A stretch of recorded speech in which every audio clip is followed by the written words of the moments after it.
और पूजन करने का वो अपना करें, क्योंकि भावना में भावना तो भावना बेकार है, और अगर भावना में भाव है तो फिर भव से बेड़ा पार है। इन्हीं स्वरूपों का पूजन किया जाता है। कृष्ण और बलराम का स्वरूप है। आपका जन्म करता हूँ, तिलक बंधन करें, शांति से करते जाए, बैठते जाए।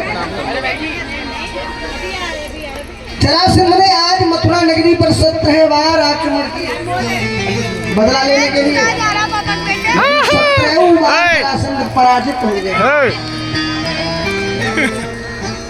तब उसे सही छूते पाम किसी ने बताया कि अगर तुम जीतना चाहते हो, अगर तुम जीत हासिल करना चाहते हो, मथुरा नगरी पर भगवान को भी हराना चाहते हो, तो ब्राह्मणों को बुला करके विजयश्री के लिए अपने घर जप तप करवाओ। और ब्राह्मण यदि किसी की जीत के लिए बैठ करके कोई अनुष्ठान करते तो अनुष्ठान कभी व्यर्थ नहीं जाता, उसे जीत ही मिलती है हर हाल में।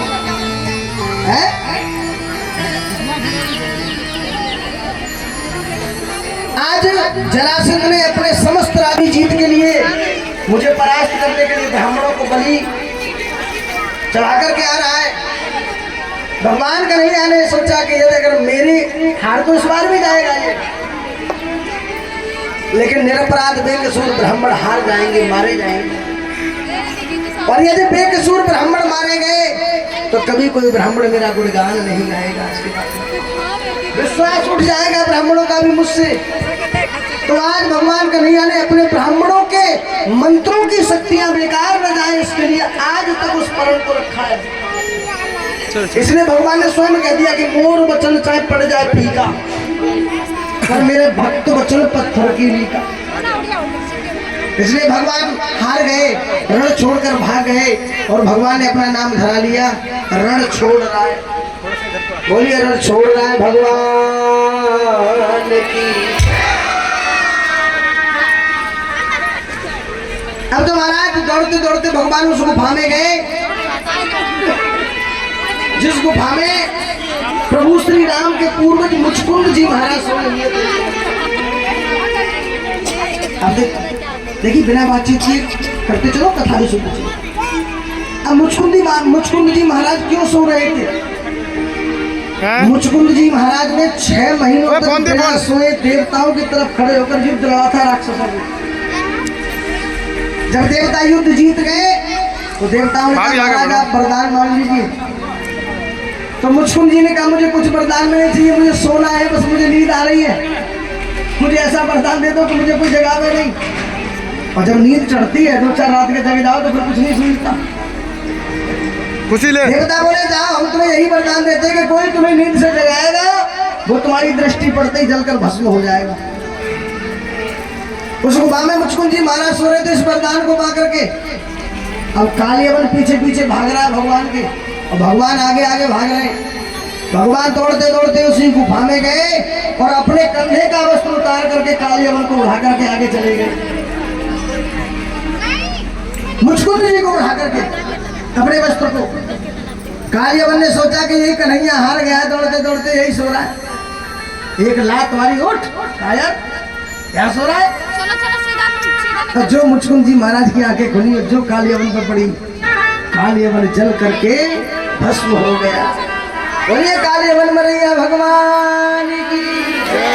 कहने का भाव, यदि आप भगवान में आस्था रखते हैं, भगवान के कोई ऊपर विश्वास करते हैं, तो एक बार को तो काल भी आपका कुछ नहीं बिगाड़ सकता। ऐसा श्रद्धा रखना, ऐसे विश्वास रखना जीवन में। भगवान बाहर निकल करके आए। फोन दे दो, फोन मेरे पास खुशी अपनी मम्मी 4:20 में ट्रेन कोशिश आप बताएंगे भैया हैं? अच्छा कन्यादान को सामान ले लेके आइए, राम भलो करे तुम्हारा। 2:30 लेट रह गई हो।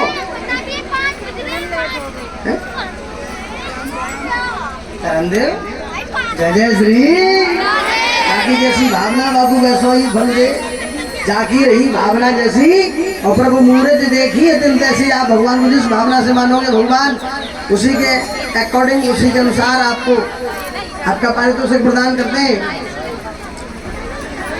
जरासंध ने आग लगा दी चारों तरफ। भगवान कन्हैया उस आग दावाग्नि का पान कर गए, छलांग लगा करके समुद्र के किनारे पहुंच गए। देवताओं के प्रधान विश्वकर्मा को आदेश दिया हमारे लिए रहने के लिए सुंदर नगर का निर्माण किया जाए।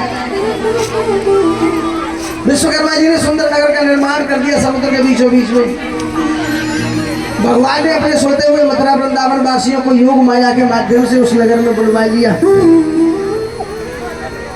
उस नगर का नाम पड़ा द्वारका और भगवान बन गए वहां के राजा। बोलिए द्वारकाधीश भगवान की। भगवान द्वारकाधीश बन गए। उधर रेवत नाम के राजा ने रेवती नाम की कन्या का विवाह बलराम से कर दिया। अब नंबर आता है भगवान कन्हैया की शादी का। आइए बड़े भाव से भगवान कन्हैया के विवाह में भगवान रुक्मिणी मंगल में प्रवेश करेंगे।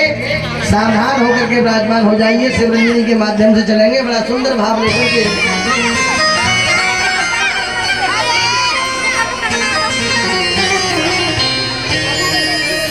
राजा सीत भीष्म को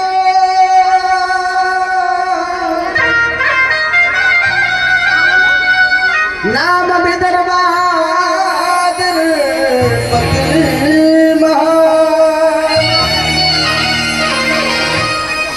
तस्य पंचा भुवन पुत्रा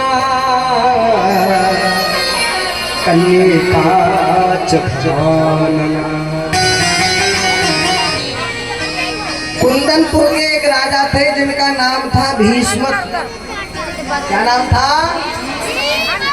हेलो, आपका ध्यान किधर है? डॉक्टर देवेश नंदन इधर है, इधर। कुंदनपुर के एक राजा थे, उनका नाम क्या था? तो हमें ना तो हमका सुनने तो भाई रागमाला है। पहले तो प्रेम से कह दो राधे राधे राधे राधे।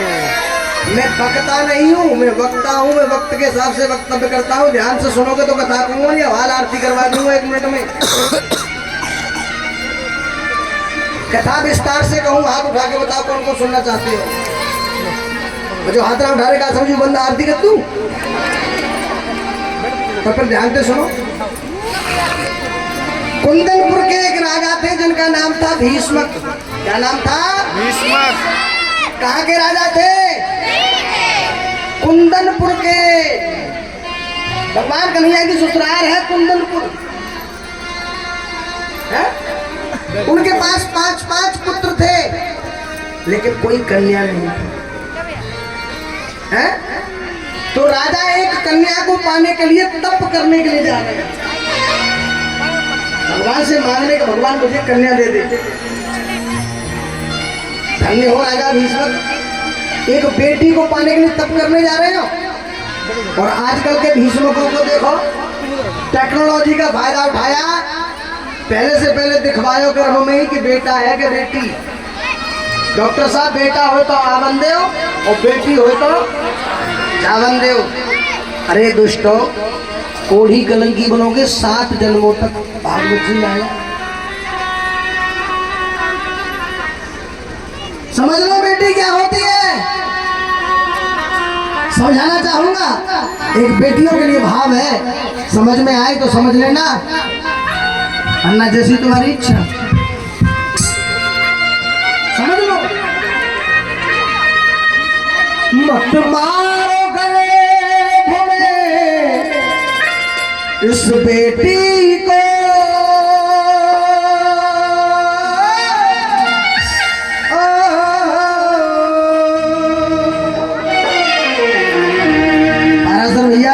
झागी को लेकर के जाए। बड़े भाव से ताली बजा करके झागी को बिना करेंगे। भैया आप ही छोड़ के आओ। मुकेश भैया को, रणवीर भैया झागी को लेकर के जाओ, बिना करके आओ पारासर भैया के कमरे तक। हाँ, नहीं तो चलते रहेंगे और पूरे कथा का भाव बिगड़ जाएगा। बस बस बीवी बचते निकल लो, बहुत है। अब बैठ जा फटाफट। रणवीर भैया आप झागी को लेकर के रास्ता बना दीजिए झागी के निकलने के लिए। बैठ जाओ। अरे देवता तू तो पूजा करो, तू ले जा। ले जो मांगे वो मिलेगा। और बता, इतनी सेवा कर रहा 7-8 दिन आते तो कुछ हुक्म ना रही। जोरदार तालियां बजा के सम्मान कर दो। है तो सुन लीजिए।